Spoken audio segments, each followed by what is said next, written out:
Have you ever liked someone and you guys got so close that you shared almost everything? You talked about your day, you went on dates, and it was seeming like you guys had something going on, like you guys had something that could work out from that closure. However, suddenly they went ghost mode, and it was like it never happened. Today, I'm going to be talking on ghosting, the ghosting culture, particularly in this modern world. And I'm going to be sharing some reasons why people may ghost and what to do if you have been ghosted or if you are being ghosted. Make sure you watch till the end, for I trust it's going to be of great help, particularly for those going through similar experience. Let's get into it.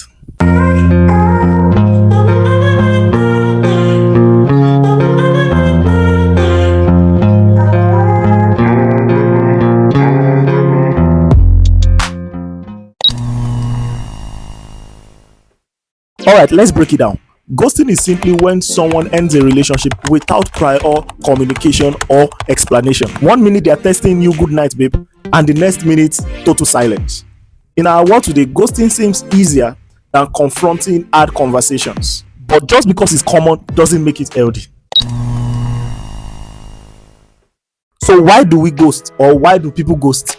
There are many reasons why anybody could ghost you, but based on my conversations and interactions with most young people, here are some of the reasons why ghosting occurs. 1, we are scared of confrontation. This is like one basic or common reasons why a lot of people ghost, because they feel they don't want to confront. Some people are too timid. Some people were raised in a way where they don't feel confidence to address issues that they feel threatened by. So the best surviving instinct for them is to flee rather than try to confront it. So this is like one of the common reasons why people ghost. The second is we don't want to hurt other people. I have heard this a lot. In short, this is so common because a lot of people feel like the partner or the person they are about to ghost might not be able to take in and absorb whatever they want to tell them. So they just feel okay.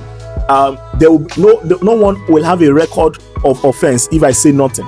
So their best reaction to that is to just ghost rather than speaking, because they feel like if my words cannot be held against me, then I can't offend anybody. So rather than speaking, let me just disappear, right? The next is we don't know how to communicate our feelings. And if I'm to rank, this will be my number 2 on the list, because this one is like a major. We don't know how to communicate our feelings. A lot of people have not been taught the best way to communicate their feelings, especially if you are from Africa, particularly Nigeria. We have a very beautiful culture, but we have some traditions that kind of suppress the emotional intelligence of most young persons, and they just feel like rather than speaking up, they would rather just keep quiet because they have not been raised to have a high self-esteem. They've not been raised to have a healthy self-esteem, and they feel like they just don't know how to communicate. So since communication is impossible for them, the best is to disappear. So this is like one of the most major I don't know if that's tautology, but this is like one of the major reasons why a lot of people ghost: lack of communication skills. And my number 1 for sure, which is the number 1 on my ranking table, is simply emotional immaturity. Lack of emotional intelligence. A lot of people are just emotionally immature, and we just have to call a spade rather than trying to sugarcoat. Some people are just emotionally immature, and this is like one of the major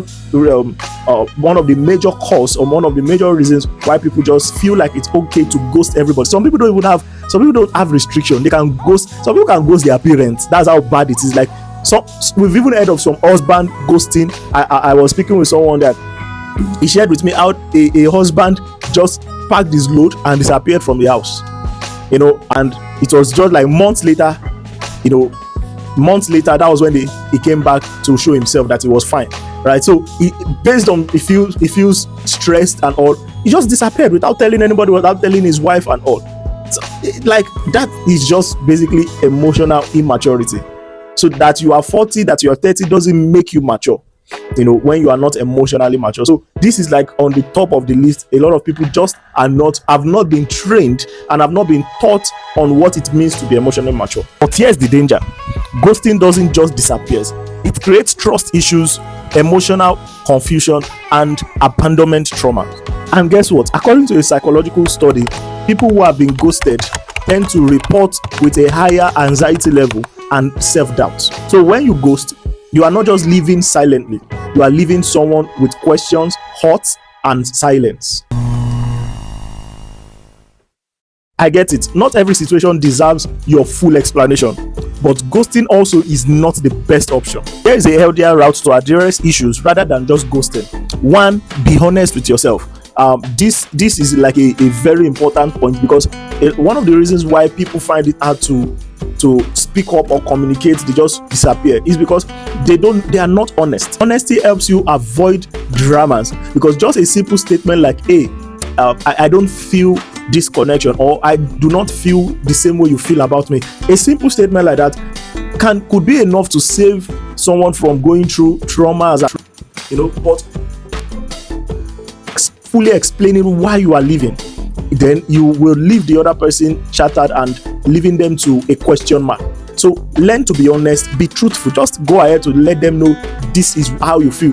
By the way, you don't have to be too deep, you don't have to explain too much, but just a simple reason is enough. To be kind, respect their feelings. I remember an incident that happened with me.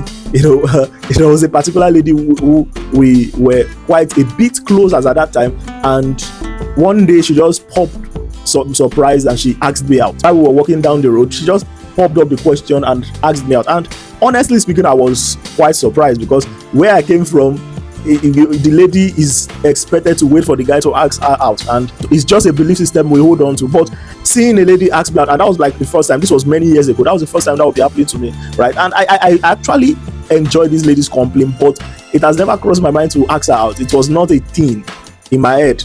So when she popped up that question, I was a bit taken aback. However, I did not insult her, I did not make her feel less of herself. In short, when I was done giving her my reasons why we could not be in a relationship, she appreciated my honesty, and we still kept in touch after that time. So you don't have to be rude, you don't have to be nasty because you want to make a point. You can make a point without bringing out the other person. I think this is another reason why a lot of people just feel like ghosting is the best, because they feel like I will hurt this person if I tell them my mind. You don't have to be too loose with your words. There's a way to package your words to make them understand why whatever they desire is not going to happen. So it's very important you are kind with your words. And the third, which is the last for today, is be clear. Define your situation. I think this one will save everybody stress.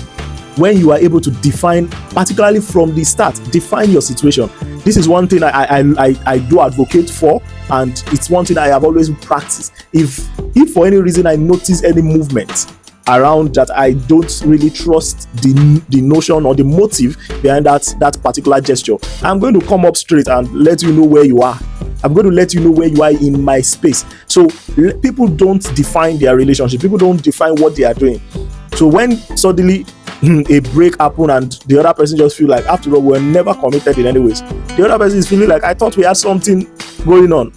But if you have communicated that this is where I am, this is where you are, this is what we are, this is what I am here for, this is what I think about our closeness or our relationship, it will help the person put a break on too much expectation. So it's very important you are clear. Be as clear as possible with whatever you are doing. If you are work colleagues, if you are research partners, if you are whatever it is you are doing together, make sure it's defined, so that one person will not start feeling like something is happening while the other person is like nothing is happening over here.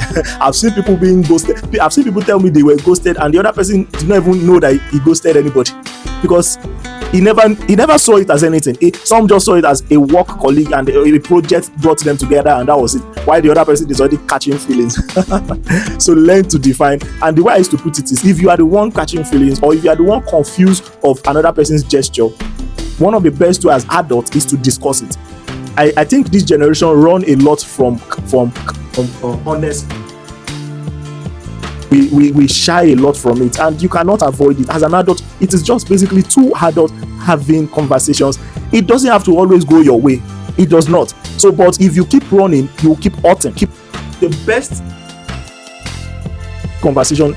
It can be hard to come, but let them know. If you are a lady and the guy is giving suggestions and you are not too sure of why, come out straight and say, okay, what's going on here, before I start catching feelings, or before I start having dreams. What's going on here? And the brother or the guy will clearly state, oh, there is nothing here, we are just work colleagues, work brought us together. By that you might feel, you might think that hurts you, right? Because you were expecting more. But it's better than for you to have dreamt of your Prince Charming and realize he was absolutely a ghost. So hard conversations, we need to practice having hard conversations more in this generation. Very important. So friends, ghosting is an easy way out, but having that hard conversation takes courage. Let's not normalize emotional disappearance. Let's normalize having conversations even when they seem uncomfortable. So tell me in the comments, have you been ghosted before, and have you ghosted someone? Give me reasons why you felt you needed to ghost the person, and give me how you felt when you were ghosted. I would be waiting in the comment. I want to hear your story. I want to share from your own story as well. So that'll be all for today. Don't forget to like, share, and subscribe. Your sharing is very important. Please, as we are building this channel, I believe we are going to get to a larger audience. But while we are at it, let us support one another. Let us share this video. You can share it with someone that you feel maybe is even going through a phase of ghosting now. Maybe the ghostee or the ghoster. Share it with that person and let them also come and learn and also share their experience. So until next time, bye.